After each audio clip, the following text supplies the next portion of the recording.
Lyra thought quickly, searching for a plausible excuse. I got turned around. Everything looks the same in the dark, Colonel. Riley studied her face for a long moment, the suspicion in her eyes slowly fading but not disappearing completely. The restrooms are back that way. She pointed toward the lights of the main gathering. But this is a restricted area. You should head back now. Lyra nodded apologetically. Of course, I'm sorry. She tucked the communication device deeper into her pocket and walked alongside Riley back toward the barbecue, her heart racing. This had been too close.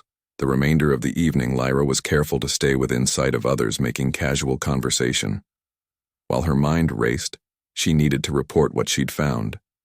But Riley was watching her too closely now.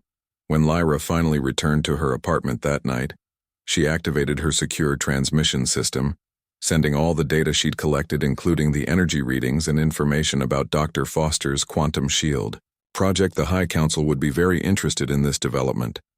3 days later, Lyra received new instructions. Her mission was being accelerated. The High Council wanted more information about the quantum shield technology it could pose, a threat to Vardinia if humans developed advanced defensive capabilities. She was to infiltrate the research facility. Lyra knew this would be difficult. The base had tight security, and after the incident at the barbecue, Riley might be suspicious. She would need a different approach. The opportunity came unexpectedly. Betty mentioned that her daughter Amy was returning home on leave and wanted to celebrate at the bookstore. Betty was planning a small gathering and invited Lyra to help. Amy's homecoming party brought several military personnel to the bookstore, including Dr. Foster, who turned out to be an old friend of Amy's from college. Lyra observed as the two women embraced, laughing about shared memories. Betty introduced Lyra to her daughter Amy. This is Lyra, my new assistant and upstairs tenant. She's been such a blessing. Amy smiled warmly. Nice to meet you, Lyra. Any friend of Mom's is a friend of mine. During the party, Lyra managed to engage Dr. Foster in conversation. So you and Amy went to college together? Dr. Foster nodded proudly. We were roommates all 4 years, both of us nerds studying physics while everyone else was partying. She laughed at the memory. I never thought we'd both end up back in Pine Ridge. Lyra saw her opening. How did you end up working at the base? I was recruited right out of graduate school. Foster explained they were starting a new research division and needed physicists with my specialization, quantum field theory. Amy joined their conversation. Megan here is being modest. She's basically a genius. The military practically begged her to join. Foster blushed at the praise. It's fascinating work, even if I can't talk about most of it. Amy turned to Lyra. So how are you liking our little town? Lyra gave the response she'd practiced. It's peaceful.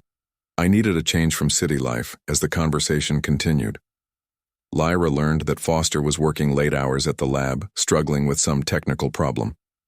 This was valuable intelligence. Perhaps there was a flaw in the quantum shield technology that Vardinia could exploit. After the party, Lyra updated her report to the High Council, adding details about Foster and the apparent challenges with the project. She recommended focusing surveillance on the research facility. 2 weeks passed with Lyra continuing her work at the bookstore while looking for ways to gather more information.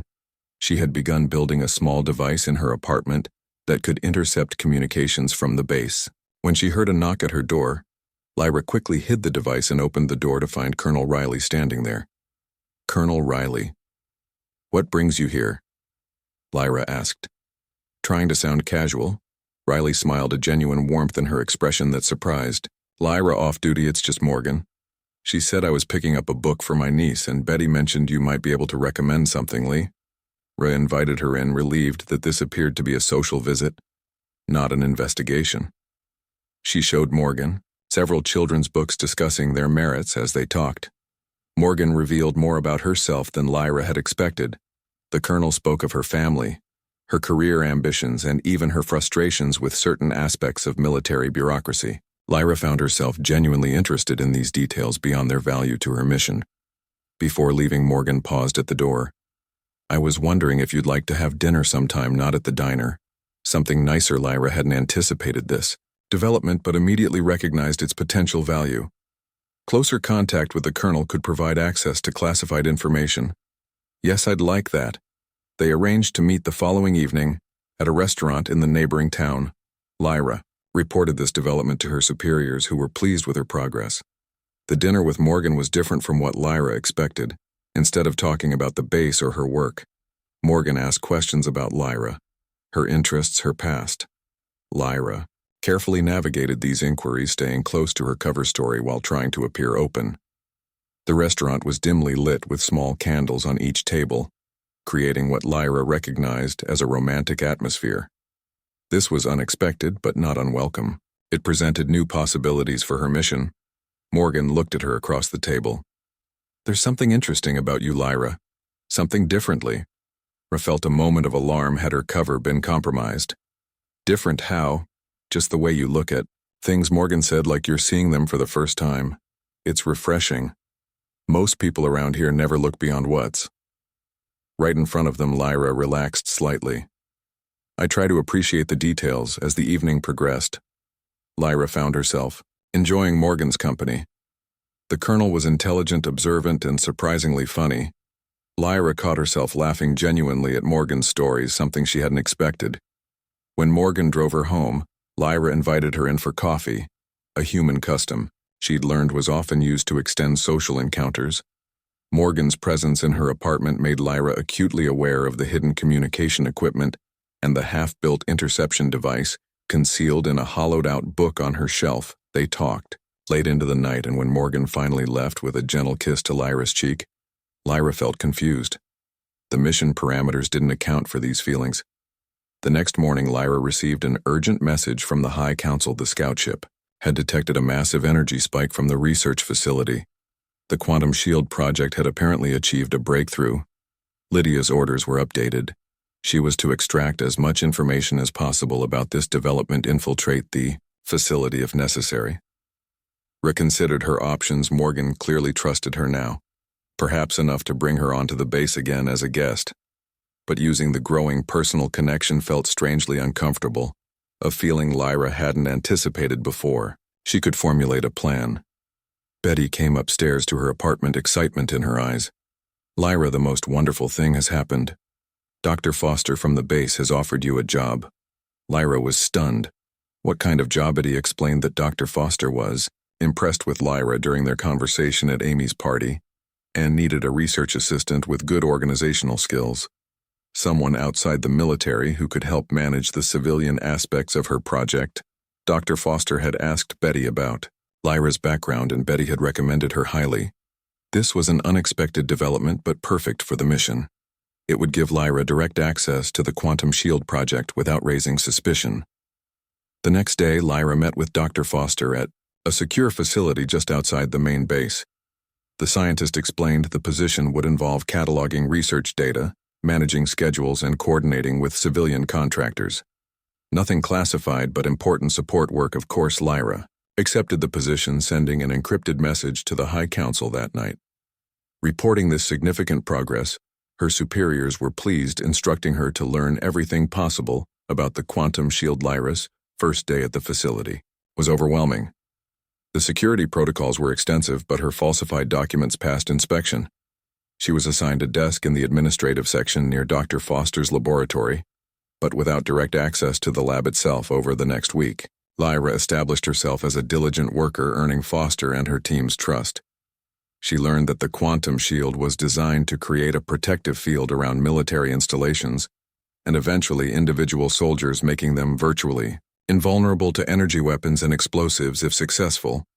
It would make human forces much more difficult for Vardinia to defeat. Lyra continued seeing Morgan outside of work, their relationship developing in ways Lyra hadn't expected. She found herself thinking about the Colonel even when it wasn't relevant to her mission, enjoying their conversations, their shared meals, the simple human pleasure of companionship.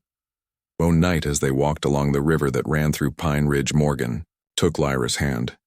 "What are we doing, Lyra?" she asked softly. Lyra didn't understand the question. "We're walking." Morgan smiled.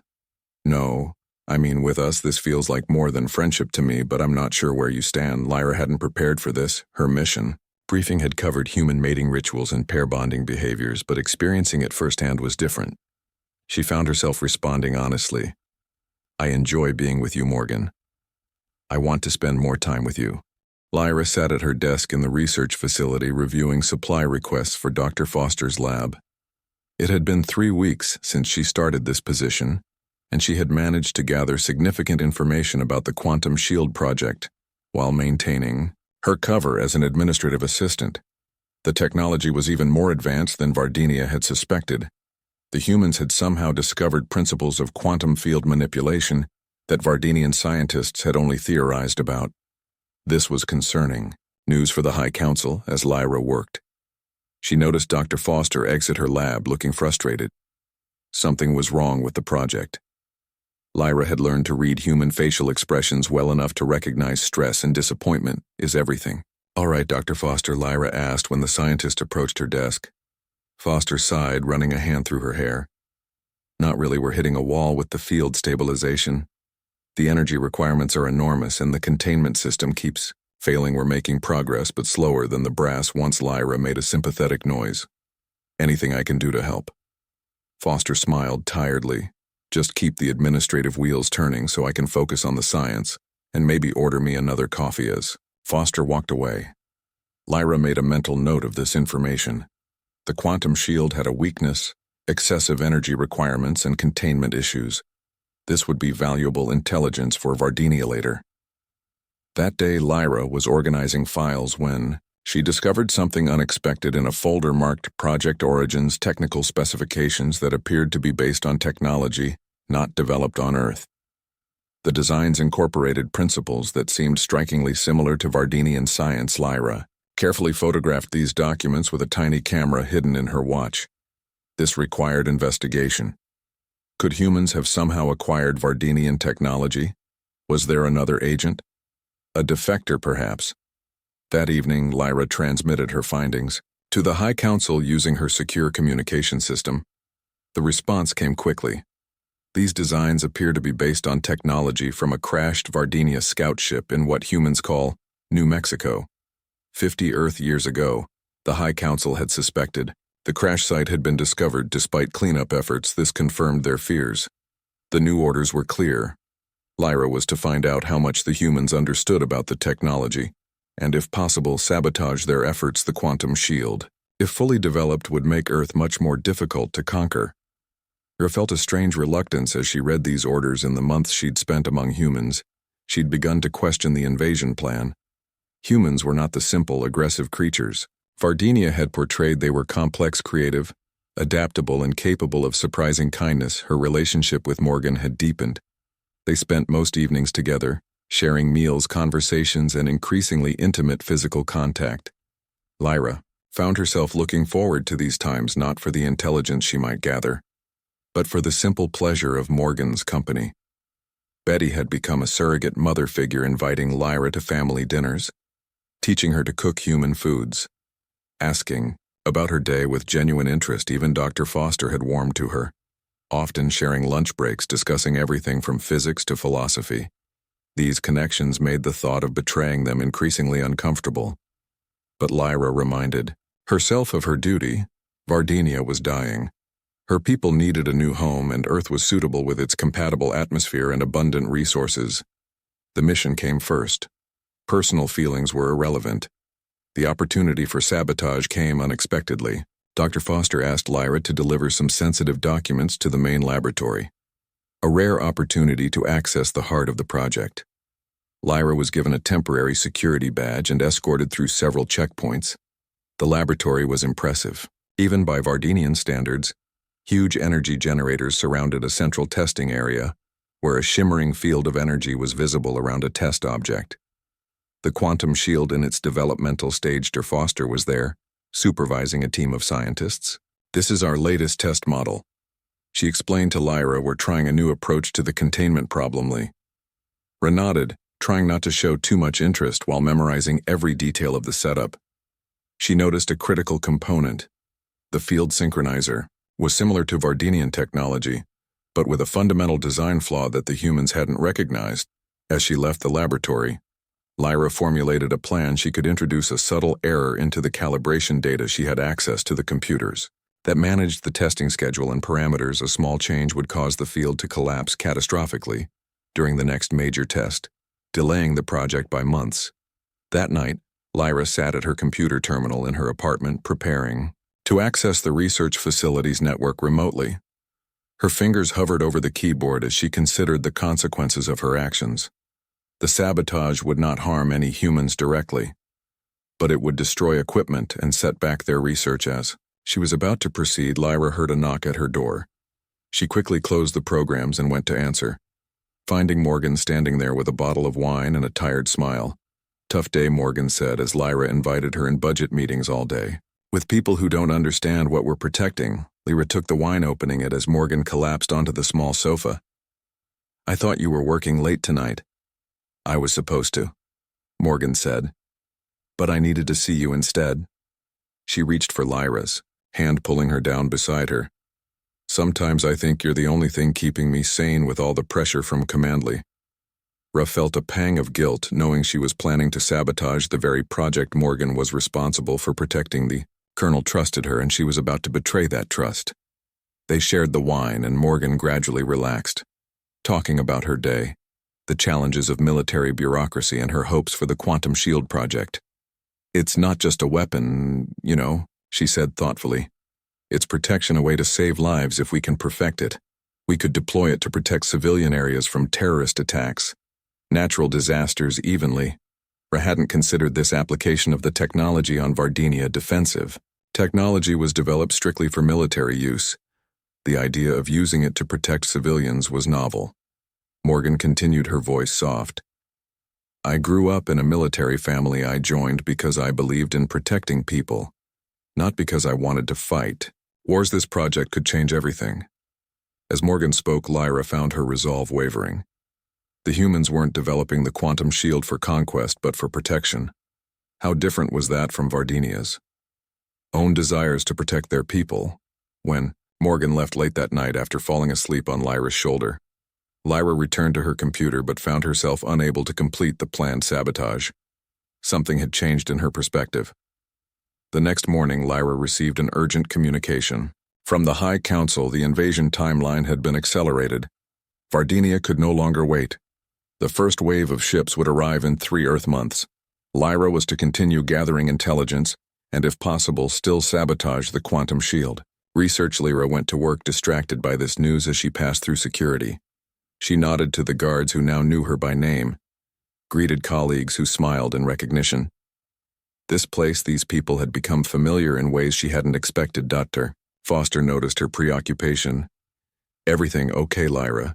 You seem somewhere else today." "I'm fine, just didn't sleep well," Lyra responded, forcing a smile. Foster patted her shoulder. "Well, perk up. We've had a breakthrough. The new containment system is working. We're doing a full-scale test tomorrow." This was critical information. The quantum shield was advancing faster than anticipated. The High Council needed to know. But Lyra found herself hesitating to send the report that evening as she prepared dinner, waiting for Morgan to arrive. Lyra made a decision that would change everything. She would tell Morgan the truth about who and what she was.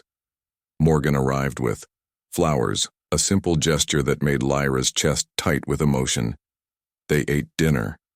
Morgan, talking excitedly about the breakthrough with the quantum shield, not noticing Lyra's unusual quietness. After dinner, as they sat together on the sofa, Lyra took Morgan's hands.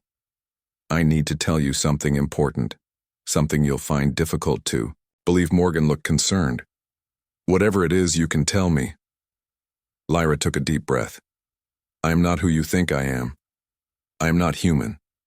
I come from a planet called Vardinia, millions of light years from Earth." Morgan stared at her for a moment before laughing.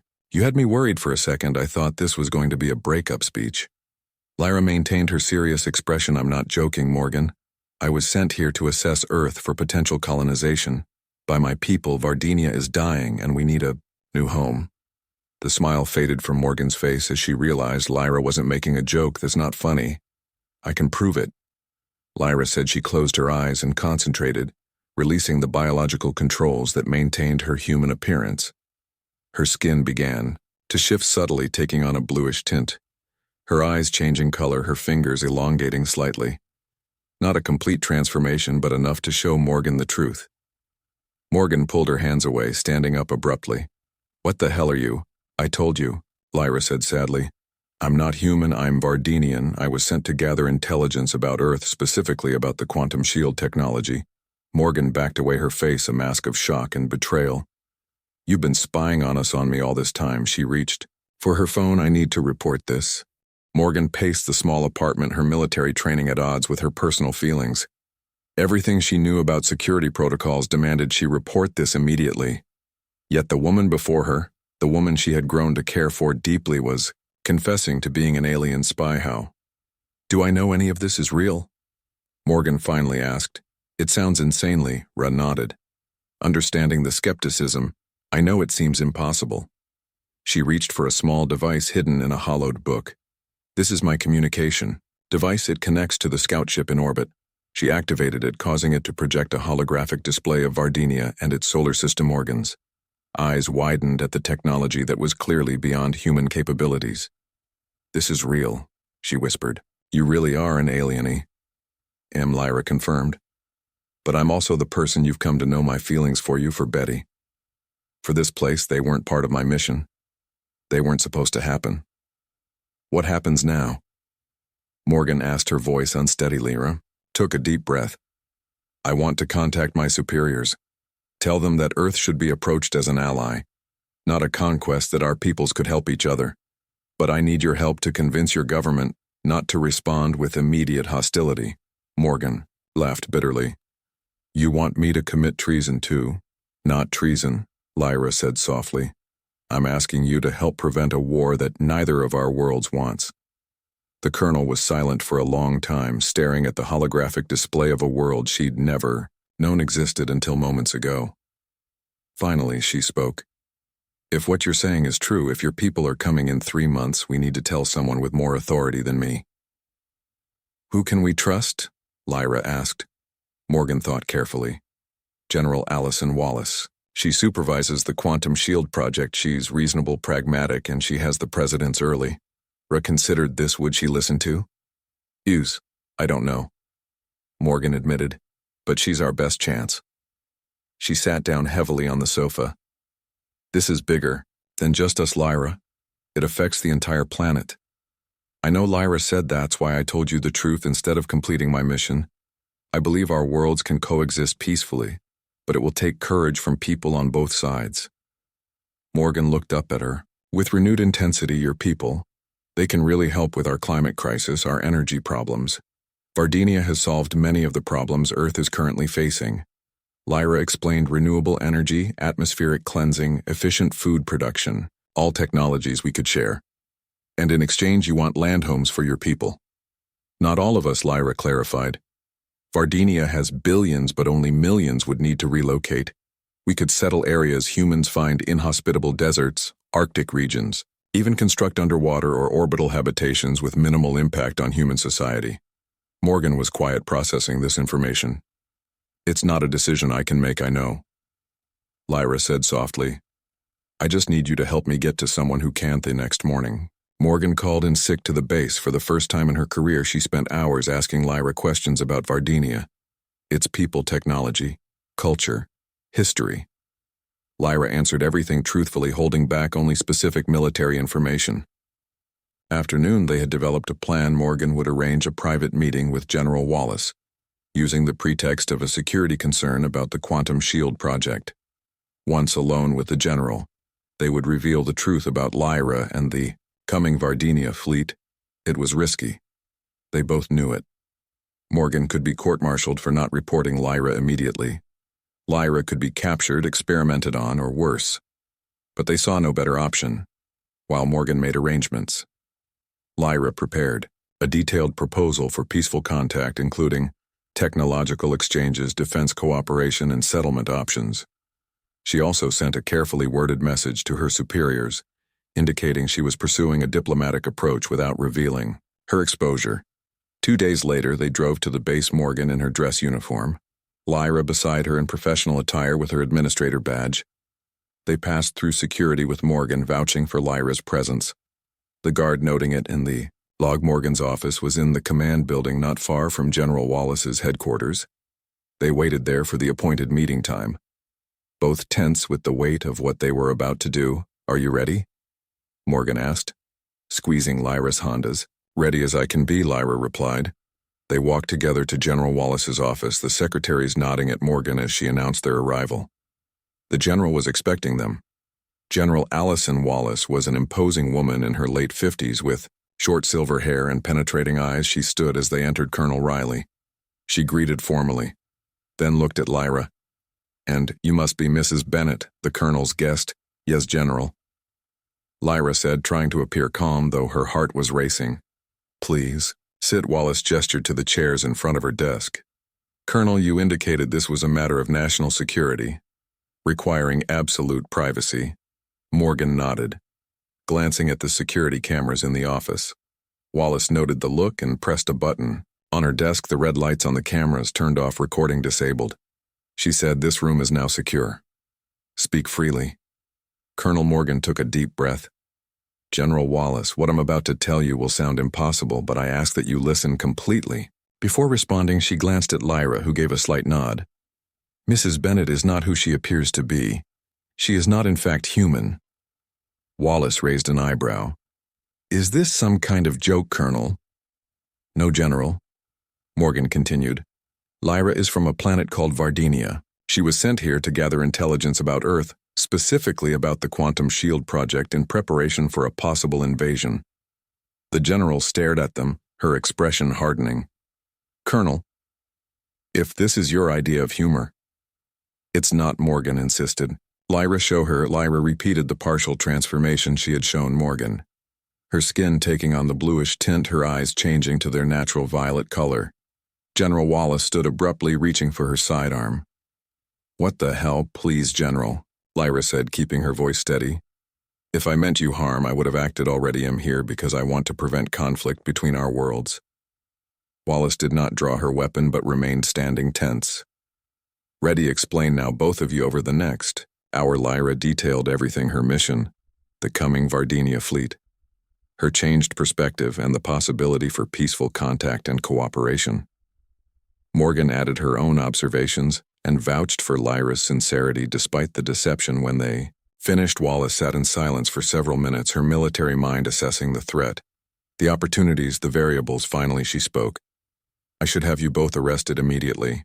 "We know," Morgan acknowledged. "But consider the alternative, General. If Lyra is telling the truth, and I believe she is, Earth faces either an invasion we might not be able to repel or a historic opportunity for advancement." Wallace looked at Lyra directly. "Why should I trust anything you say?" Lyra met her gaze. "Because I compromised my mission, revealed myself, and placed my life in your hands. I could have continued gathering intelligence, sabotaged your defenses, and remained hidden instead.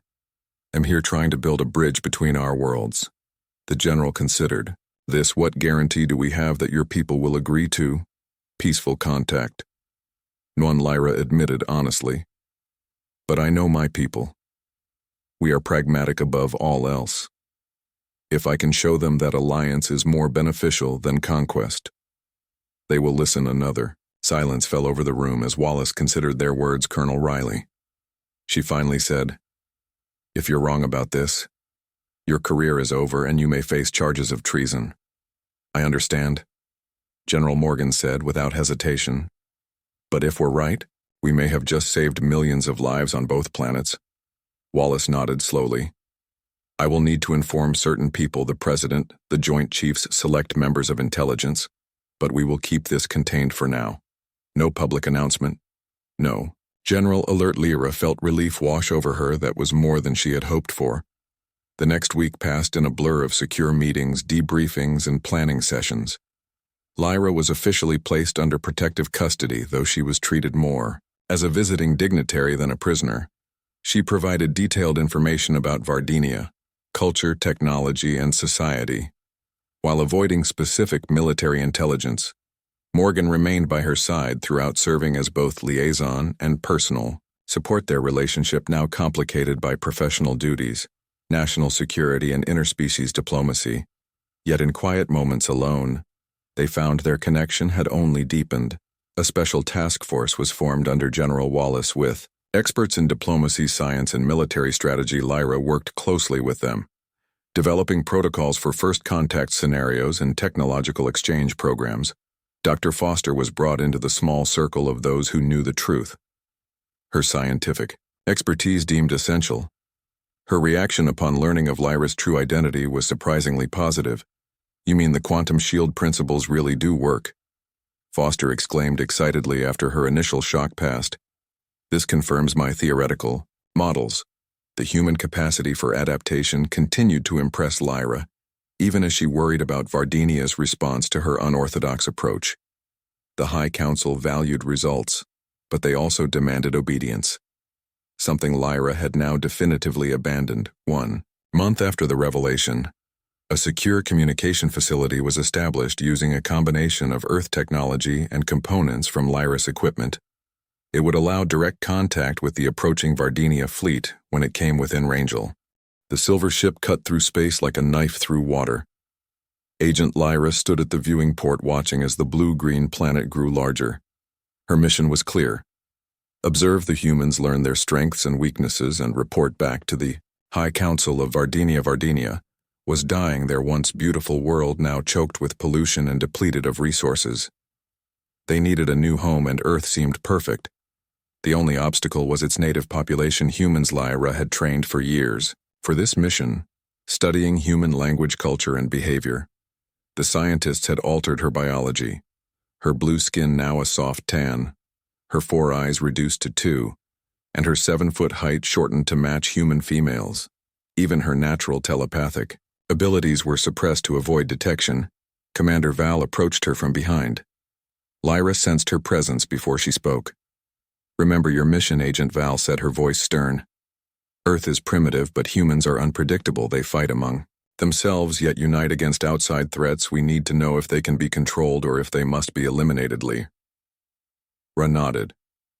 "I understand, Commander. The fate of Vardinia depends on my assessment." The landing was smooth, the small scout ship touching down in a remote forest. Lyra emerged wearing human clothes, carrying identification documents and currency created by Vardinian intelligence. She would pose as Lyra Bennett, a woman relocating to start a new life. She made her way to the small town of Pine Ridge, where she had arranged to rent a small apartment above a bookstore.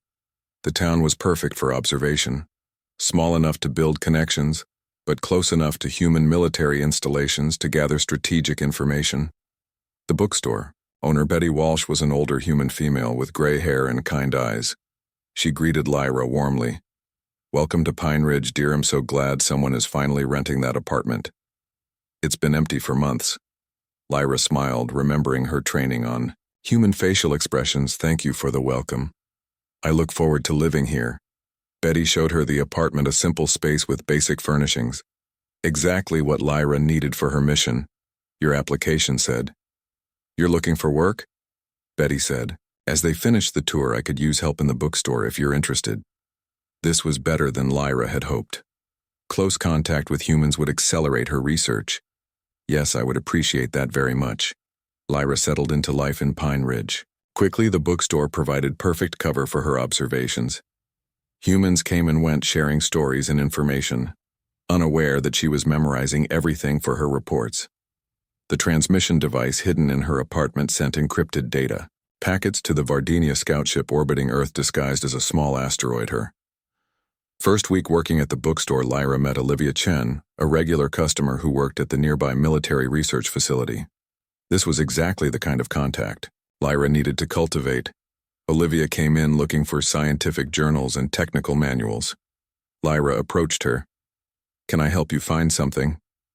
Olivia looked up from the shelves. "I need the latest issue of Quantum Physics Quarterly for a project. I'm working only retrieved the journal, curious about what kind of research humans were conducting." "You work in science?" Olivia nodded. "Army research and development. Nothing exciting, just testing new materials." Lyra knew this was likely untrue.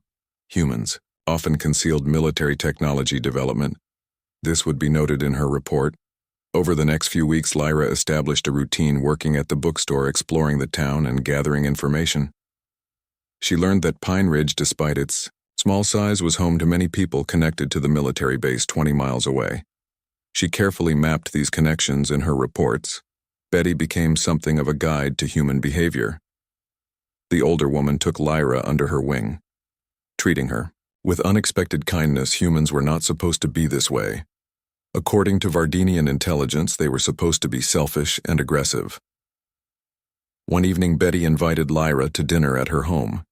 It was the first time Lyra had been inside. A human dwelling outside of her apartment, she studied everything. The photographs on the walls, the arrangement of furniture, the food preparation areas. Betty lived alone. Her husband had died years earlier, and her daughter Amy served in the military. Stationed overseas, the concept of family separation puzzled Lyra on Vardinia. Family units served the state together. Do you have family, Lyra? Betty asked as they ate. Lyra recited her cover story. No, my parents died when I was young. I have no siblings. Betty reached across the table and squeezed Lyra's hand. That must be so hard, dear. Well, you've got me now. The touch was startling. Vardinians rarely made physical contact outside of necessity. Lyra felt an unexpected warmth at the gesture and the words. Month into her mission, Lyra received new instructions from command. The scout ship had detected unusual energy readings from the military base.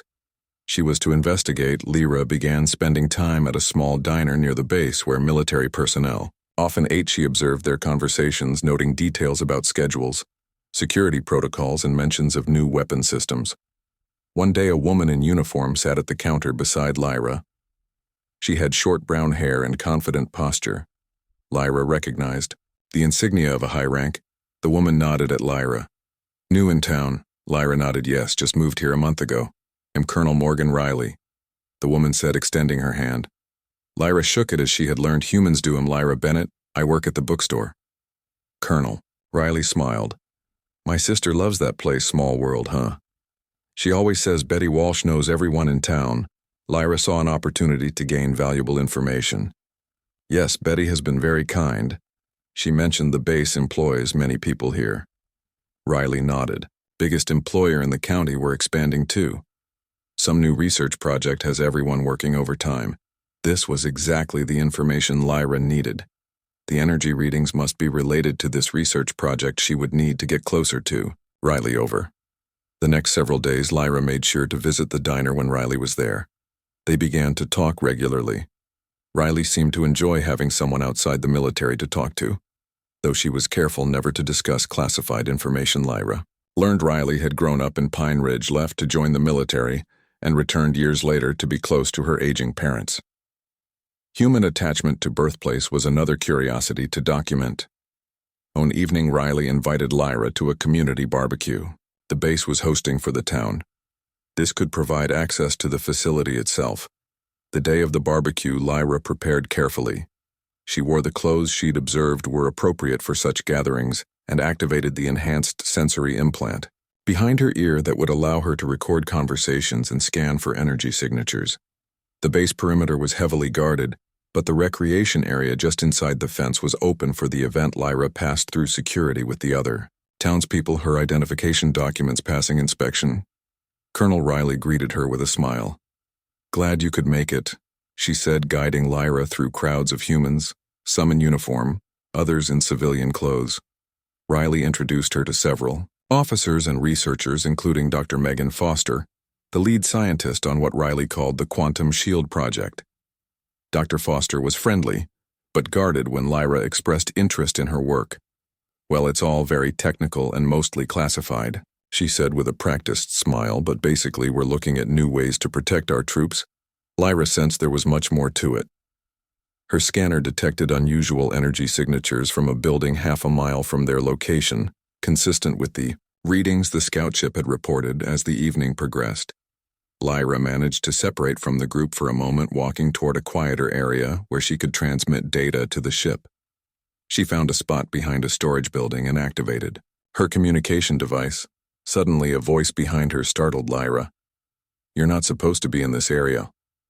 Lyra turned to find Colonel Riley watching her with suspicious eyes. I was just looking for the restroom, Lyra said quickly, hiding the device. Really? Stepped closer. That's not the way to the restrooms, and you know. Lyra felt a moment of panic. Her cover was at risk, the mission endangered. Lyra studied the transmission data.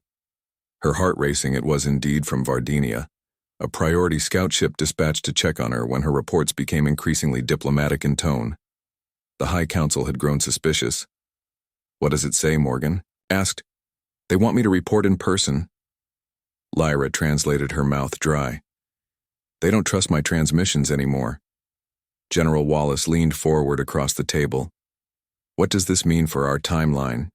It means we have less time than we thought. Lyra said, They sent Commander Tara. She's my direct superior and one of the most decorated military officers on Vardinia. If she doesn't like what she sees here, she'll recommend immediate hostile action. How soon will this scout ship arrive, an intelligence officer? Asked. 3 days, Lyra estimated. Based on the transmission strength, this changes everything. She looked at General Wallace. We need to prepare for direct contact immediately. Wallace nodded sharply to her staff. Implement First Contact Protocol Alpha. Secure the landing zone. Prepare the diplomatic team as the room erupted into controlled chaos. Morgan pulled Lyra aside.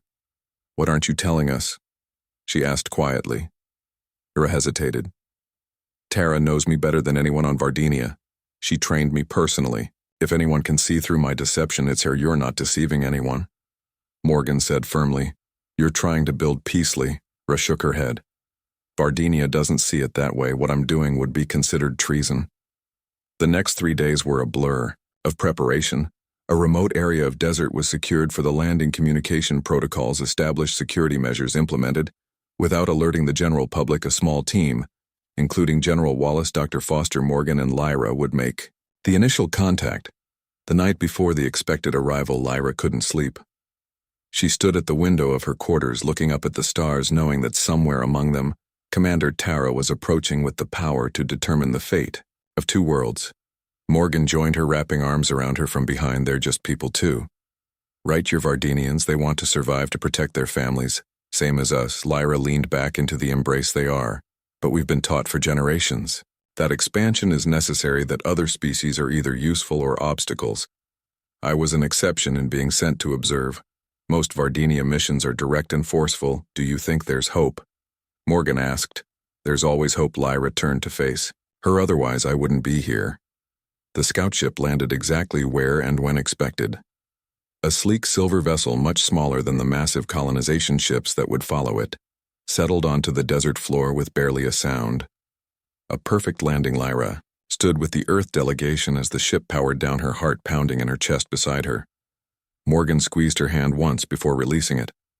Both of them aware of the protocols they had established. The ship's hatch opened and Commander Tara emerged, tall, regal, her skin the natural blue of Vardinia. Her 4 eyes scanning the welcoming committee. She wore the formal uniform of the Vardinia Space Force with multiple decorations across her chest. Behind her, 2 security officers followed. Weapons holstered but visibly, Ra stepped forward, speaking in English for the benefit of the humans. Welcome to Earth. Commander Tara's multiple eyes narrowed. Agent Lyra, your appearance remains altered. I see. I find this form more practical for my work here, Lyra replied, switching to Vardinian for a private exchange. The humans are prepared for peaceful contact, Commander.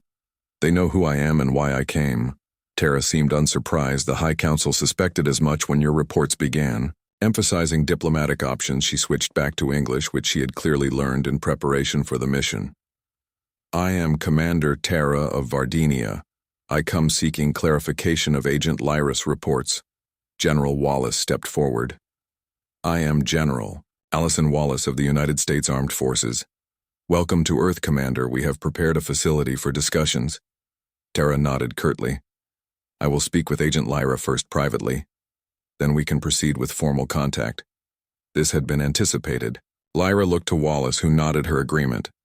The 2 Vardinians were escorted to a secure room while the Earth delegation waited anxiously.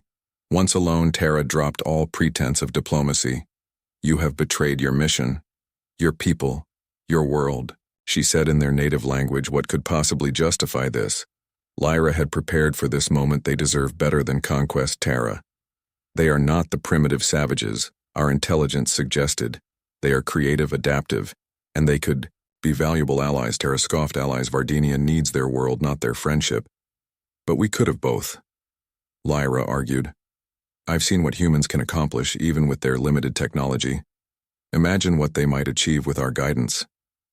Our knowledge. A true partnership could benefit both species. The commander studied Lyra closely.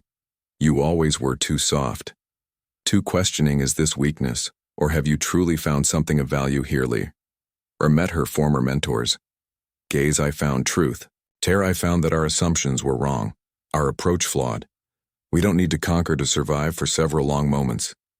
Tara was silent. Then she asked the question Lyra had been dreading. Does your change of heart have anything to do with the human female who stands close to you? The one with the military insignia Lyra considered lying but knew Tara would see through it. Colonel Riley has helped me understand humans. Yes, but my recommendation is based on factual assessment of Earth's potential as an ally. Tara's lips curved in something between a smile and a sneer.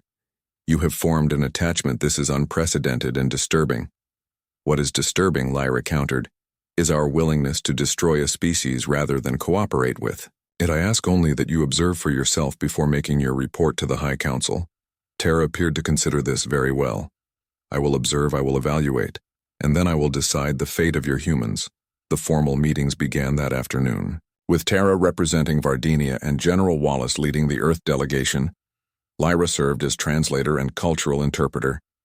Though Tara spoke excellent English, she sometimes claimed to misunderstand when it served her purposes. Over the next 2 days, Tara was shown evidence of human achievements in science, art, engineering, and cooperation. Dr. Foster demonstrated the quantum shield technology, now acknowledging its partial derivation from the crashed Vardinia ship. Military leaders presented defense capabilities, making it clear that invasion would be costly. Earth representatives outlined proposals for settlement and technological exchange. Through it all, Tara remained largely impassive, revealing little of her thoughts. The security officers who accompanied her everywhere were similarly reserved. Lyra tried to read her former mentor's reactions, but Tara had always been difficult to predict. On the evening of the second day, Morgan found Lyra alone in her quarters. How do you think it's going? Lyra shook her head. I can tell Tara is skilled at negotiation and concealment. Morgan sat beside her on the bed. Do you think she'll recommend peace? I wish I knew. Lyra said honestly, she hasn't dismissed the possibility outright, which is something. The final meeting was scheduled for the following morning.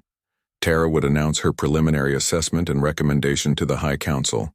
Both Lyra and the Earth delegation knew this would likely determine whether the approaching Vardinia fleet came in peace or war.